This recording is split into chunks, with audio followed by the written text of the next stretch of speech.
All right, let's dive into a man called Ove. We're going to unpack this seemingly grumpy character and uncover what makes him tick. I've got excerpts from Fredrik Backman's novel, and I'm ready to see what deeper truths are hidden in this heartwarming story.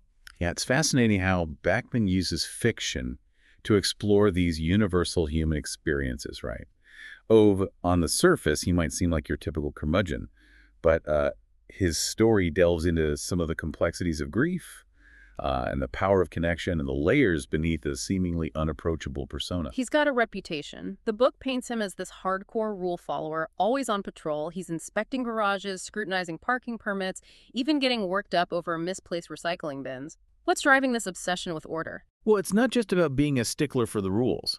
There's a scene where he confronts a pregnant woman for parking just slightly outside the lines. He goes on about incompetence and how the world falls apart when people can't follow basic parking rules. I think it's a deeper anxiety at play here. He seems to crave a sense of control, in a world that's often chaotic and unpredictable. That makes sense, especially when you think about his past, right? The book reveals a history marked by loss and injustice.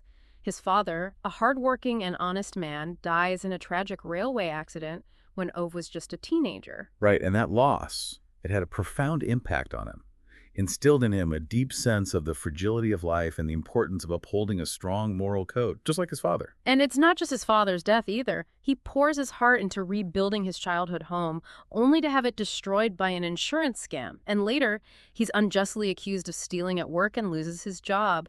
Despite his honesty, These experiences solidify his worldview. He learns that the world can be cruel and unfair.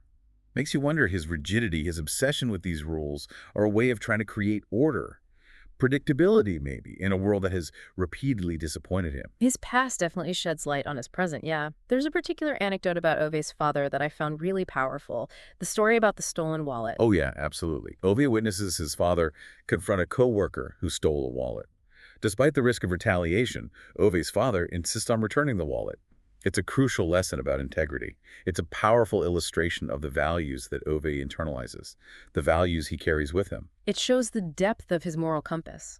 He may be grumpy, sure, but underneath it all, he's driven by a strong sense of right and wrong. Hmm. But there's another side to Ove, too. A softer side. It emerges through his relationship with Sanja, his wife. Sanja's fascinating. She's portrayed as his complete opposite. Optimistic, vibrant, full of life, yet they share a deep and enduring love. It's a heartwarming love story. They meet on a train, and despite Ove's initial resistance, Sandra wins him over with her warmth and her genuineness. She sees the good in him, the part that he often hides from the world. Yeah, what's striking is how Sanja challenges his cynicism without trying to change him. She accepts his gruff exterior, but she gently nudges him to open up and experience joy too. Ove adores her. He builds her custom bookcases, cares for her cat, Ernest, adapts their home to her needs after a tragic accident. It's in those small, tender gestures that we see the depth of his love and his devotion. Their love is a beautiful example. Two seemingly opposite personalities can complement each other, can enrich each other's lives. Sanjay, she brings light and laughter into his world. She shows him that even in the face of hardship, there's still beauty, there's still joy to be found. But tragedy strikes again when Sanja passes away, and Ove's utterly heartbroken. He attempts to end his life, feeling like there's nothing left for him without her. What do you make of this drastic turn of events? It's devastating. It shatters his sense of order, his purpose. He feels lost and alone. He can't cope with his grief. His suicide attempts, as darkly humorous as they might seem, are a manifestation of his despair, his longing to be reunited with the love of his life. It's heartbreaking, really. His attempts are constantly interrupted, though, often in comical ways, often by his new neighbors. A vibrant family led by a pregnant woman named Parvana, who inadvertently become catalysts for change in Ove's life.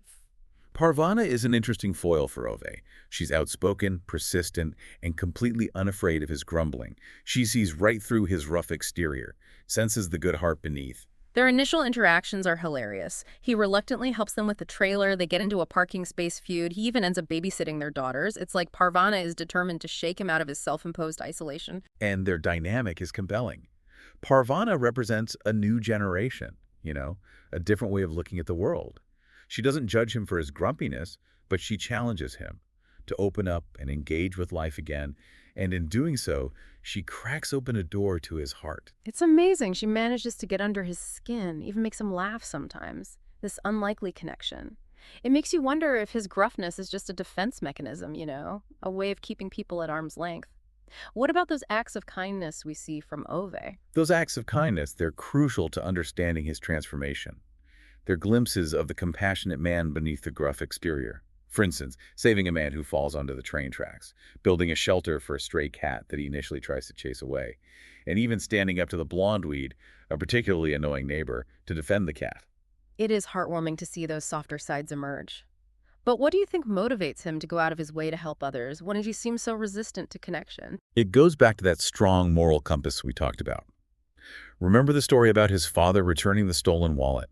His inherent sense of justice, his desire to do what's right, compel him to act, even if it contradicts his grumpy persona. That's a great point. His actions often speak louder than his words, revealing a depth of character beyond the grumpy facade. We've only just begun to explore Ovi's journey. There's so much more to uncover about his past, his relationships, and the transformative power of human connection. Yeah, stick with us as we continue this deep dive into the world of a man called Ove and unravel the layers of this complex and ultimately heartwarming character. We've talked about his grumpiness and those glimpses of kindness, but there's another layer to his character, that deep attachment to his house. It's more than just bricks and mortar, right? Oh, absolutely. His house represents a tangible link to his past, especially to his father.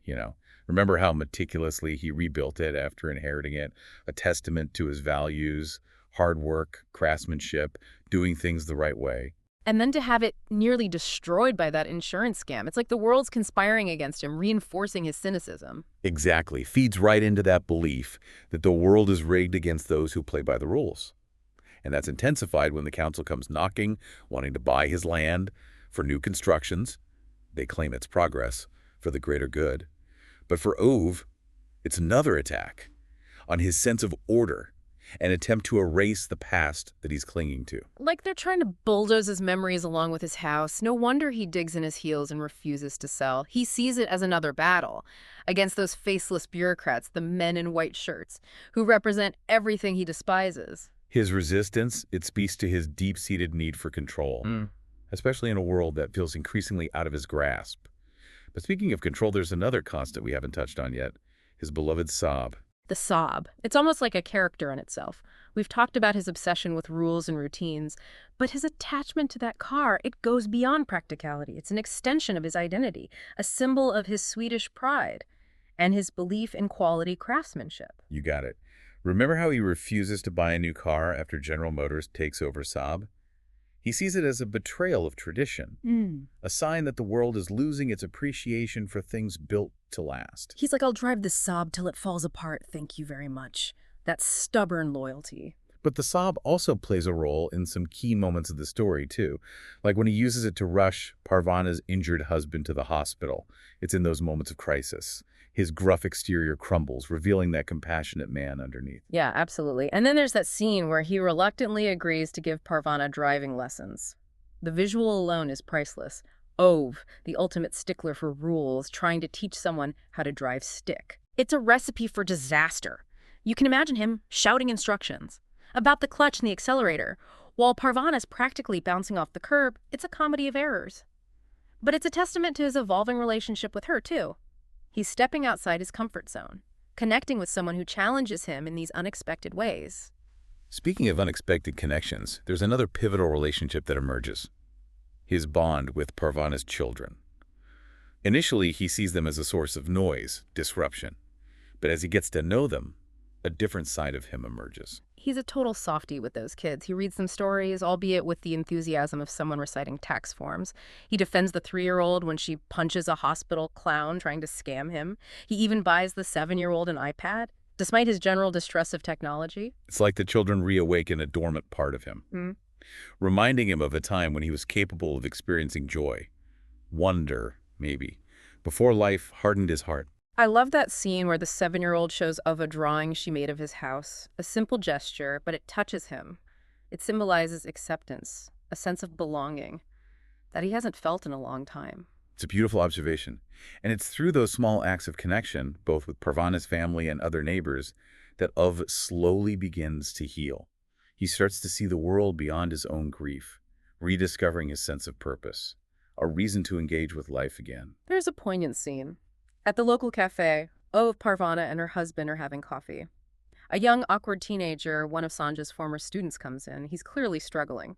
Ova, remembering how Sanja believed in helping those in need, steps in to offer support. So powerful. It's like Sanja's legacy of kindness, of compassion, is living on through Ova's actions. He ends up fixing the boy's bike, offers advice about dealing with a homophobic father, and even gets him a job at the cafe. It's remarkable how far he's come from that grumpy, isolated man we met at the beginning. It really highlights the transformative power of human connection. His interactions with Parvana, her children, even this young man he barely knows, they chip away at his defenses, revealing the compassionate heart that's been hidden. He's becoming a champion for those who are often overlooked, dismissed, even if he does it with a grumble, a scowl. But we're not done with Ovi's journey just yet. There's that dramatic climax with the council, those lingering questions about his own mortality and his longing to reunite with Sanja. You're right. There's still much to uncover about Ove's transformation and the enduring power of the human spirit. So we left off with Ove finding this renewed sense of purpose, but the men in white shirts, they're back, and this time they're targeting Rune, his longtime friend and neighbor. Yeah, they've decided that Rune needs to be moved to a care facility, claiming he's no longer capable of living independently. And Anita, Rune's wife, is beside herself, pleading with them, explaining that Rune's happiest at home, surrounded by familiar things and people who care for him. It's heartbreaking. But those officials, they seem so focused on those rules and regulations, they've lost sight of basic human compassion, armed with their paperwork and assessments, determined to follow procedure no matter what. Reducing Rune's life to a series of checkboxes, completely ignoring his needs, his desires, and Ove, having witnessed the failings of this system firsthand with Sanja, well, he's not going to stand for it. It's like a switch flips inside of him. Absolutely. He sees this as a profound injustice, a reflection of that same system that failed Sanja. He's ready to fight back with everything he's got this time. He rallies the troops. Parvana, Patrick, Jimmy, even Lena, that journalist covering his story. They all join forces to fight for Rune's right to stay home. It's a classic David and Goliath story. They're up against this impenetrable bureaucracy, but they're armed with their determination, their wit, and a healthy dose of anger. And they're not afraid to get creative either. They dig up dirt on that councilman in charge, expose his hypocrisy, those shady dealings. They threaten to go to the press, shine a light on the council's disregard for the elderly.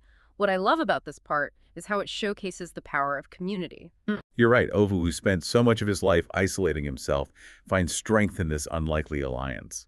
They're all fighting for a common cause and forging these deep connections along the way. And they win. The councilman backs down, realizing he's been outmaneuvered. Rune gets to stay home, and for maybe the first time, experiences the satisfaction of really defeating those who represent everything he despises. And it's not just a personal triumph for him either. It symbolizes a shift in his perspective. He's not just fighting against things anymore, he's fighting for something. For community, for compassion, for the right of people like Rune and Anita to live with dignity. He becomes a protector, a guardian for those who are vulnerable. His grumpiness might remain, but it's tempered with a newfound warmth and understanding. Like his heart has softened without losing its strength. Exactly. And as Ovo's health deteriorates, we see him embracing his role as a surrogate grandfather to Parvana's children, teaching them practical skills, sharing his knowledge of cars and house repairs, and even learning to appreciate their tech-savvy ways. There's that scene where he shows the 7-year-old how to use his old toolbox. Carefully explains the purpose of each tool, the importance of craftsmanship, that satisfaction of fixing things with your own 2 hands.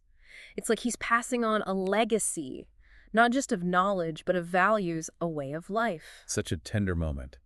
He's sharing his wisdom, ensuring that a part of him will live on in the next generation. And it's in these final chapters that we see Ove confront his own mortality. He knows his time is limited, but he's not afraid anymore. He's surrounded by people who love him, and he's found peace. He even starts talking to Sanja's gravestone, right? Yeah. He updates her on what's happening in the neighborhood, shares his frustrations, and even seeks her approval for his more rebellious acts. It's both heartwarming and a little heartbreaking. It speaks to that enduring power of love. Ove's connection with Sanja transcends everything. She's still a part of him, guiding him, shaping his perspective. Even in death, their love shapes his journey. And in the end, he dies peacefully in his sleep, surrounded by the family he created. He leaves behind a legacy of kindness, a testament to the idea that even the grumpiest among us can find redemption, touch the lives of others in profound ways. A man called Ove, is a story that really stays with you. It's about the complexity of the human spirit, the possibility of second chances, and finding meaning connection in unexpected places. So what can we take away from Irv's journey? Maybe it's a reminder to look beyond the surface, see the hidden depths in those around us, even the ones who seem prickly or unapproachable. Maybe it's an invitation to embrace the unexpected, allow ourselves to be changed by the people we encounter, find joy, purpose, even in the face of loss. And it's a reminder to cherish those simple things, the everyday moments of connection and kindness that really make life extraordinary. Ove's story teaches us that even the fullest gestures can have a ripple effect, transforming our lives and the lives of those around us. Until next time, keep diving deep and remember there's often more than meets the eye, especially with those seemingly grumpy folks. We never know what treasures lie beneath the surface.